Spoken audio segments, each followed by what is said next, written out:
cause nostra la poule ga le toucher René Abiri na ba priner la misu donc toucher ndenge moko pe ba warrior ba lingaka te ba toucher na Fally Ipupa osimbi Fally omoni mbala moko ba warrior ba yelio osimbi Ferregola omoni mbala moko ba vrai gaulois ba yelio osimbi Héritier Watanabe omoni Spiritas omoni Béret Rouge ba yelio c'est-à-dire on n'en a plus besoin. On n'a plus besoin de vos polémiques. Watanabe la cause nostra veut dire que Batuba bika kite na niveau ya Mwanda na Bisabino Mwanda ezala qui vraiment tombé musique ya Bwenando ba veut dire que ba yoki ba la cayotte en live ba yoki ba yoki générique ba yoki ba nzembu ba embeli racker ba yoki ba chanson ba livre d'amour ba yoki ba chanson et ça là qui vraiment plaisir à ma casse. Voilà pourquoi ba na Mwanda ba bengi ba lobi René Abiri komi c'est la biso ba merci na biso et pas Héritier Watanabe parce que tozala qui vraiment na crise tout le monde a vraiment musique et betara lisu na Mwanda te on dirait ba musicien belé ba se focaliser ka mingi kin poto kin Côte d'Ivoire te la cause nostra veut dire que Azakin Lubumbashi kin Équateur kin Goma kin donc azaka boy bakisanga ni partout à Rosalawan yo fanatique yo kotaka studio te yo oza fanatique yo fanatique okotaka studio te Ferregola akotaka studio Héritier Watanabe akotaka studio Fally Ipupa akotaka studio mais yo fanatique okotaka studio te veut dire que botika koyana ba trouble Potango boya na trouble mutuloko langa René Abiri. No yeba te ke no te boya na trouble na loyenge. Nana to contrôlante ngape no yamba moko na ngombi. C'est bien très cher ami fidèle internaute déjà Bisika Bozali. Boza déjà là parce que bomoni votre humble serviteur René Abiri, l'homme à la dernière flèche de carquois de Jésus-Christ et le sucré et la banane de tous les mamans, l'homme qui fait pleurer beaucoup de gens, avec impact idéologie.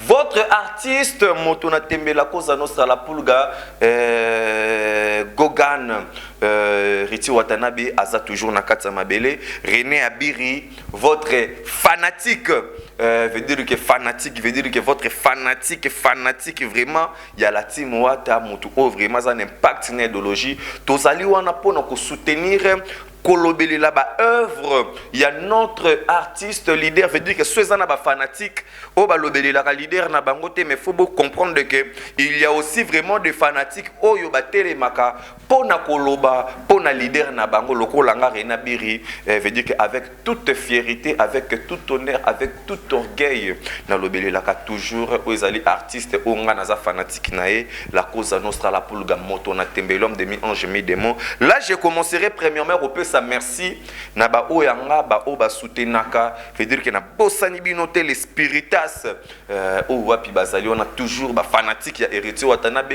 le béret rouge de Héritier Watanabe na katsa Angola ba lobi bino toujours bozali wana veut dire que pour ça na biso ezali photo yeba qu'est-ce qui se passe na katsa masolo qui dit la vérité qui a triché qui dit la vérité qui a triché qui veut se moquer de quelqu'un. Toujours défense faisala.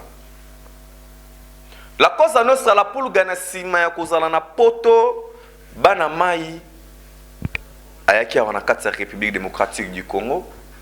Mbala moko mobembo bakita ki wana na Kolwezi le 8 mars ezalaki ya koyinda avec impact na idéologie. Na bisabino azoraki na Kinshasa mbala moko la cause à nostra la poule ga akende kosala ba dompe na ba acte. Il y a bien, il y a bonté, il y a amour envers ma maman pour qu'on soit vraiment un leader. Oyo azali na moté mamalamu et ko déranger batebele et ko sala batebele passi autant que musu ba concert na ba activité bazwara yango pe lisusuté. Et alors lelo na kati ya République démocratique du Congo, il faut tout ça na mituto yebake. Il y a un artiste et musicien congolais qui pèse lourd. Il est beau plus l'argent plus des œuvres pour de banzembu ba œuvre eza ba œuvre ezali veut dire que ya balukaka na ville te ya ko maratina cité donc c'est à dire que niveau ba ville tellement que la cause à nostra betango trop a comme veut dire que tina ba cité voire même na ba province na anemoko la cause nostra la pulga moto na tembe kobima ya album mbala moko de voyage na bisabino na ba province ya bongo na ezalate o ezali différent déjà na ba artiste ebele na katsa mboka. Et alors ceux qui René azali ko leka nekra pona ko lobelela leader onga na zali fanatique na leka te pona ko finga ba leader mususu na leka te pona ko critiquer ba leader mususu veut dire que na leka pona ko lobelela o ezali la magma la cause nostra la pulga moto na tembe Brenda Kayemba la biso Paola Schengen kilo à Londres moi son nzamba 8 ans ya kokela pendant une année. Cornelia Dussi Givenchy à tembe Paulo Veri de Souza papa na ngai Patou Mokonzi ya KLM na kati ya Belgique ota la biso mutuila na peso bambo théâtre maman Mimi Mojeka maman na Chris Kalanda veut dire que le béret rouge de Wata balobi spiritas toujours bazawana Nebi Sabino bana mai bana kin bana poto bana monde entier la cause à nostra la pulga a commis na mwanda ezala kinde vraiment au pesi mbwa boyi événement sur événement héritier watanabe la cause à nostra veut dire que batu babika kite na niveau ya mwanda Nebi Sabino mwanda ezala ki vraiment tombé. Musique ya Bwenando ba on veut dire que ba yoki ba la cayotte en live ba yoki ba dead ba yoki générique ba yoki ba nzembo ba embeli racker ba yoki ba chanson ba livre d'amour ba yoki ba chanson et ça là qui vraiment plaisir à ma casse. Voilà pourquoi ba na mwanda ba bengi ba lobi René Abiri komi c'est la biso ba merci na biso et pas héritier watanabe parce que tozala qui vraiment na crise. Tout le monde a vraiment musique et bêta ralisu na mwanda te. On dirait ba musicien belé ba se focaliser ka mingi kin poto kin Côte d'Ivoire te. La cause à nostra veut dire que Azakin Lubumbashi kin Équateur kin Goma kin donc azaka ba kisanga ni partout à Rosalawana parce que album oyo ezali album na bino peuple veut dire que beaucoup ta beau consommer yango avec exagération beau consommer parce que la cause à nostra la pulga a pesi vraiment ndinga avec impact na idéologie. Et alors comme René Abiri na minutes oyo ezoloba moi faux moi vrai que René Abiri te René Abiri na la fanatique simple. Il y a la cause à nostra la pulga fanatique simple ndenge moko pe ba msuba la fanatique na banini. Et alors tango zali fanatique yeba ko respecter pe ba fanatique pe ba leader mususu. C'est-à-dire que ceux qui ont ali fanatique ya musicien tel au bungala li musicien tel le respect yeba ke bako bungelela yo non seulement yo kaka metina leader na bino ba bungelela. Et alors to yeba ko pesa ba leader na biso ba respect ponga na la fanatique ya musicien onano a se respectera et puis ana mutu et salaka musicien o atanga zana no bien éduqué ce n'est pas un voyou ce n'est pas un n'importe quoi ou un entourage ya bato batanga un entourage ya intellectuel un entourage ya bato ba maele yango na René Abiri na linga ka mingi. Et alors tango bozali ko leka ko finga ko critiquer Nebi Sabino et Rosimbate. Qui a dit que dynastie a fait rigoler Rosimbate? Qui a dit que initiative a fait rigoler Azui et Rosimbate? Qui a dit que initiative a fait rigoler Azui et Rosimbate?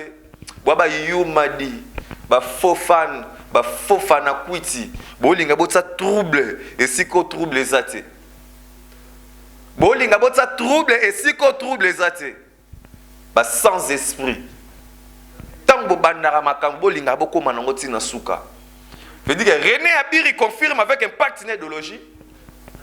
Dynastie a fait regola et ko simba. Veut dire que faire regola a eu initiative a eu idée. Il y a problème ici. Tout le monde il fallait pour parler qui te bétélé maboko. Tout le monde héritier otana balé qui te bétélé maboko. Tout le monde il fabrique maestro aller qui te bétélé maboko. Tout le monde il bina fila les qui te bétélé maboko. C'est-à-dire ça a plaisir. Mais et comme que non leader moi be so bat ba moni ba belela pa bima il y a un sens. C'est-à-dire que toi ba ko respecter ba opinion ya batu mususu. Il était libre de dire ce qu'il pouvait dire. Mais ce qu'on ça l'analyse non proprement dite. Ça l'analyse non proprement dite. Quand ça l'analyse non te, il y a critique, critique c'est bon. Il y a ma finga. Il y a fanatique, il y a kotara studio te. Yo oza fanatique, yo fanatique au kotara studio te. Faire rigole à kotara studio. Héritier Watanabe à kotara studio. Fali Poupa à kotara studio. Mais yo fanatique au kotara studio te. Veut dire que botika koya na ba trouble. Potango boya na trouble mutuloro la ngare na biri. No yeba te ke no te boya na trouble na luenge. Nana to contrôlante ngape no yamba moko na ngombi. No ya Elvis Yanfu Mbappé de la presse Ebi Marambo. Veut dire que tango simbi déjà la cause à nostra la poule ga logo le toucher rena biri na ba priner la misu.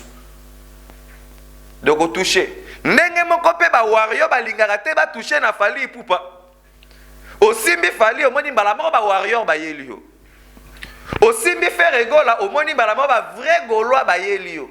Au simbi héritier Watanabe au moni spiritas, au moni béret rouge ba yelio. C'est-à-dire on n'en a plus besoin. On n'a plus besoin de vos polémiques. On n'a plus besoin de vos fans. Vous voulez dire, gérer ba marambu na bino ba buzo ba na bino bino moro. Boyaka nango pembenya ba leader te. Boyaka kanango pembenya ba leader te. Pour fana kwetu ya koleka ke note a attaquer, ayeba ke ngape nazali pe fanatique. Na kozonga mbala mo na yelo pe mbala mo contre attaque. Po yanga e alaka futa lokwa na minute oyo. Onyo soto leka ki déjà leki. On ne peut plus encore revenir sur ces débats et je ne peux plus encore revenir encore pour dire et rétaler encore ce qui a été dit. Non, ce n'est pas mon travail. Ce n'est pas mon travail, on doit se respecter. Et alors, Boreye ba d'abord qu'on respecte ba opinion pe ya bato mususu. Toza na état de droit. C'est-à-dire oh yo lobi wana yango ka teka ndeka fo biso tutu ke la. Non, c'est pas ça. Toi on attend dictature et puis faut boye ba ke héritier Watanabe c'est l'artiste musicien qui nous a ramené le changement. Ndenge moko pe na président de la République, azali président ya changement. Donc ndenge moko pe na héritier Watanabe azali musicien ya changement. Nakata mboka oyo. Faut dire que tu soutenir. Et ça, là, vraiment, moi qui toque au Mongo Boye, vous s'abonner massivement à la chaîne Nabiso, Trace RDC News, vous s'abonner, et puis vous s'abonner à la chaîne YouTube. Il y a artiste héritier Watanabe la cause nostra la poule gamoto na tembe. La santé de l'équipe peut aller, la pétale ne vient de Michel Ampania, à Tunisie, fait recherche de tout. Il y a maintenant un deux très intéressant.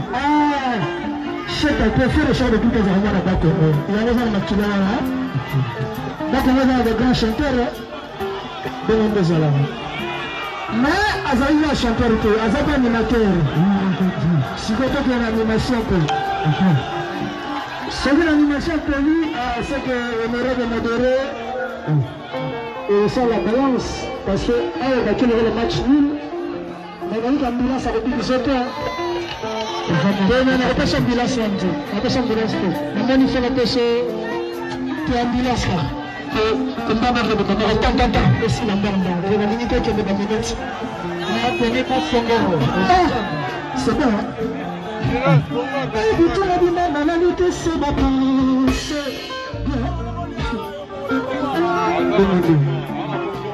C'est bien. Sans qui n'a collé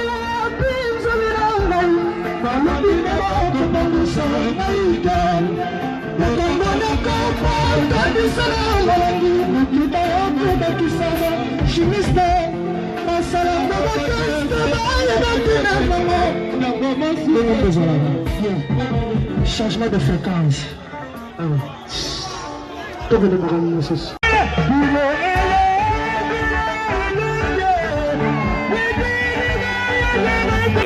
Et ça, là, moi qui tout compte s'abonner à la chaîne YouTube, il y a Héritier Watanabe, fait dire que Abilisé ce double album, où ils ont mis ange, mis démon, Toko Tanakati, Boyo Kabo partager ma chanson, fait dire qu'il y a vraiment de très belles chansons, où ils ont dit qu'on édifié, au Ngamoko fanatique Héritier Watanabe Nayoki, Penandemi, dans l'équipe et dans le lobby, je confirme.